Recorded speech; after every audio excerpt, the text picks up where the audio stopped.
People पथवाड़ी की कथा। एक बुढ़िया माई थी। उसने अपनी बहू से कहा, तू दूध दही बेच के आ। वह बेचने गई तो रास्ते में औरतें पीपल पथवाड़ी सींच रही थी। उनको सींचता देखकर बहू ने पूछा कि तुम यह क्या कर रही हो। औरतें बोली कि हम पीपल पथवाड़ी सींच रही हैं, इससे अन्न और धन होता है। 12 वर्ष का बिछड़ा हुआ पति मिल जाता है। बहू बोली, ऐसी बात है तो तुम पानी से सींचती हो, मैं दूध से सींचूंगी। गुजरी बहू रोजाना दूध दही बेचने नहीं जाती। वह रोजाना दूध को पीपल में और दही पथवाड़ी में सींचती।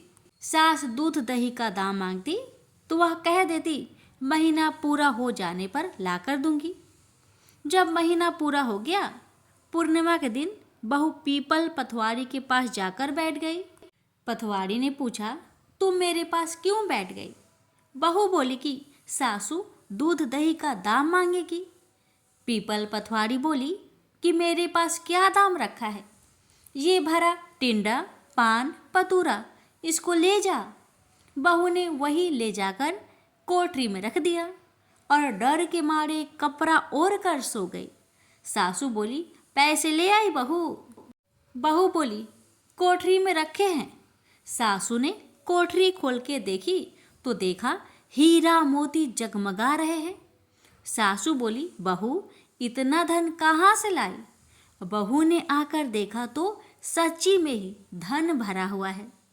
बहू ने सास को सारी बात बता दी। सास ने कहा, अब तो मैं भी पथवाड़ी सींचूंगी। अब सास क्या करती कि दूध दही तो बेच आती, हांडी धोकर पीपल पथवाड़ी में चढ़ा देती। आकर बहू से कहती, मेरे से दाम मांग। तो बहू कहती, सासू जी, कोई बहू भी सासू माँ से दाम मांगती है? मगर सासू कहती है, तू मांग। बहू बोली, सासू जी पैसे ले आओ। तो सास पीपल पथवाड़ी के पास जाकर ढोंग करके बैठ गई। अब पीपल पथवाड़ी ने सास को पान पतूरा भरा टिंडा दे दिया। उसने ले जाकर कोठरी में रख दिया। बहू ने खोलकर देखा तो उसमें कीड़े मकोड़े बिलबिला रहे हैं। बहू ने देखा, कहा, सासू जी ये क्या है? सास ने आकर देखा और बोलने लगी, पीपल पथवाड़ी बड़ी दोगली पटपीटन है, इसको तो धन दिया और मुझको तो कीड़ा मकोड़ा दिया। तब सब कोई बोलने लगे कि बहू तो सत की भूखी सींची थी, तुम धन की भूखी।